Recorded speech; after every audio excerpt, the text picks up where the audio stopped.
Hi, today I want to talk about the book No Country for Old Men, written by Cormac McCarthy. I want to look at this book from a point of view of what does it mean for us to have a sense of home, a sense of groundedness, a sense of restfulness when things around us are changing. Cormac McCarthy gets this title from No Country for Old Men from a poem by Keats. The name of the poem is Sailing to Byzantium.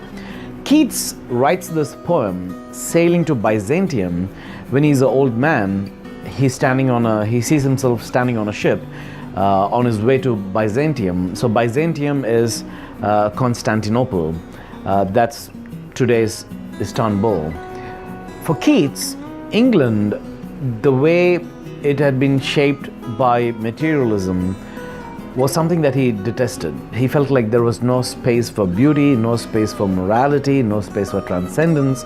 And so he wants to leave England and sail to Byzantium to kind of recapture a sense of wonder, a sense of his own belonging, where he can feel like that's where he is at home. So Cormac McCarthy picks up this phrase, No Country for Old Men, from Keats's poem, because in Cormac McCarthy's book, the protagonist, Tom, is a similar character, an old man that is looking at the world around him that is changing. The world around him is being taken over by drug cartels. The world around him is changing because of that. And so Tom is despondent as he's looking at this world around him. Tom works as a sheriff in a West Texas town, so he's getting drug cartels from the south coming in, creating a lot of violence, creating greed, making people materialistic, and that is causing Tom to slowly begin to lose hope for life. In fact, the book starts with Tom thinking about what's going on around him, and he thinks about this one guy that he caught and put in prison, who had killed a 14-year-old girl. He asks he asks the convict why he did that, and the convict says he did it just for the heck of it. He always wanted to kill someone, and he found this girl and he killed her. Tom reflects on this and wonders, what has become of this country?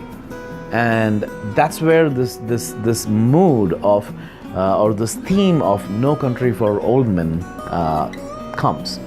So the way Cormac McCarthy writes this book is he has Tom as a character that is looking for a sense of grounding. He's the sheriff of this town, which is being invaded by the Mexican drug cartels. And then there is another guy called Bell. Bell is a hunter that lives in the town that Tom is the sheriff of. One day, Bell finds himself in a place that in which there had been a drug shootout. Everyone in the drug cartels was shot, was dead, and there was a case with $2 million cash. Tom picks up that cash and he decides that he's going to make a go for it. He knows the drug cartels are going to come after him. So he figures out that if he can find out a way to stash the $2 million away before the drug cartels get to him, he'll get to keep it. But there is a problem here. The problem is he knows the drug cartels will find his home, so he needs to leave home. He knows, and he has to figure out what to do with his wife. His wife is Carla Jean. He decides to let her go back to her mom so that he can figure out what to do with the $2 million and then reconnect back with her. So they both go separate ways. Tom goes with the $2 million and she goes back to her hometown, Odessa. And now Tom is the sheriff of this town. So he's got a big drug shootout with like 8 bodies dead, and he's got the drug cartels that are going after Tom, and then he's got a psychotic bounty hunter by the name Shegur, who is also going after Tom. So Can Belle really can Tom save Belle so that Belle is reunited with his wife? And that's a big question that drives the novel. So what we find in this novel is, at the end of the novel, Belle dies. He's killed by the drug lords, the drug cartel. Belle's wife ends up being killed by Shegur. Shegur kills her for no reason at all, just because Shegur is a psychotic guy. The only guy that survives intact is Tom. In fact, Tom does not merely survive. He in going through this process, he is able to reach a point of deeper hope, a deeper sense of groundedness. So Tom is actually at a better place than where he actually was before this whole violent episode started. And a big part of that is Tom's love for his wife. That becomes a key point of his being grounded.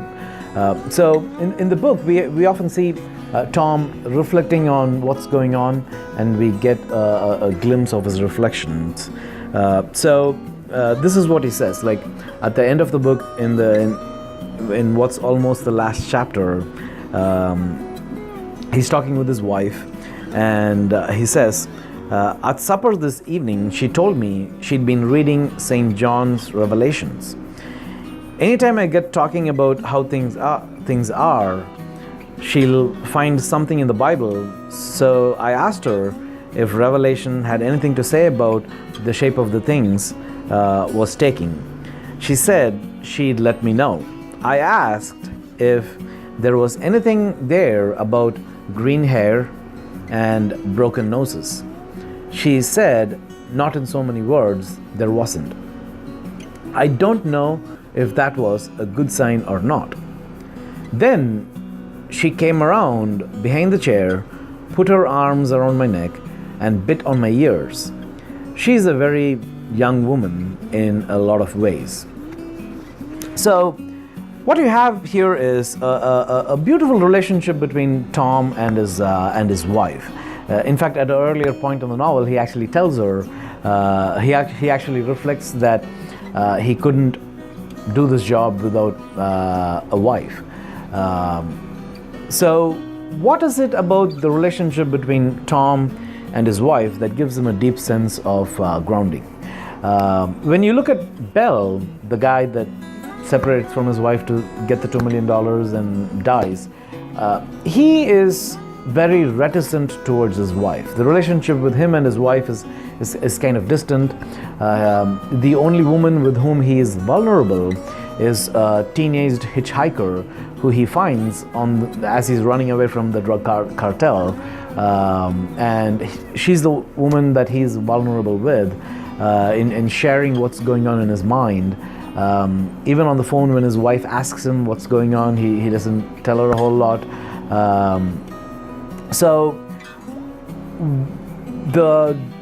how is Tom able to have this deeper relationship with his wife, and how is it that becomes redemptive for him, whereas for Belle there isn't a sense of redemption at all? And to understand this, we have to look at an important part in the book.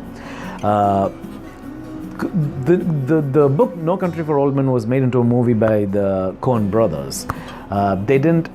They skipped over a key part of the book because they were trying to focus on something else in the movie. So there is a point at which Tom goes and talks to his uncle. Tom talks with his uncle, and he tells his uncle about a deep regret from his past. So Tom served in the Korean War. So in the Korean War, he was put in the front lines, and when there was a lot of battle, gunfire going on, he cut and ran away. All his fellow soldiers died. He's the only one that escaped. So Tom has a deep sense of sadness about this, that he gave his word that he will be there, but when things got hot, he left. In fact, he tells his uncle he should have died there. but it is because he didn't live up to his word, he's living here now. So what Tom is feeling there is what we call a sense of compunction. So compunction is a word that is often used within kind of the Eastern monastic tradition. Sometimes it's also called pentos. So compunction is the sense of sadness at having done something wrong. Compunction is not guilt. Guilt is a sense of being overwhelmed by having done something wrong and almost being like paralyzed or stuck by that. Whereas compunction is a sense of sadness that comes from acknowledging that one has done something wrong, acknowledging that there is something broken within oneself, but also having the motivation or wanting to see change in that. So what we have with Tom is the sense of deep compunction of him wanting to change. In fact, after talking with his uncle, he goes back to Loretta and he says that he is being forced to look at himself. So this idea of being forced to look at himself is something that St. Augustine talks about in his Confessions. St. Augustine is a famous saint because he is the saint that said, God, give me chastity, but not yet. I still want to kind of enjoy life. So that's the kind of life that he lived. And eventually he gives up his indulgent living and becomes a monk. So a key part of that transition for Augustine is, he says in his Confessions, which is a form of prayer to God, he says, God, you took my face, which I had hidden behind me, and put it in front of me so that I could see how ugly I was. And that is what kind of motivated me to want to change. So what's happening here is, as Tom is looking at this world that's like falling apart around him, he realizes that ultimately there is a part of him that is broken too. It is in that sense, that's what gives him that sense of compunction. And when that happens, he goes and talks with his wife, and he's met with unconditional love from her. And it is that unconditional love that comes to him from her when he's had this deep sense of compunction of being broken and wanting to change. That is what gives him that deeper sense of grounding gratitude.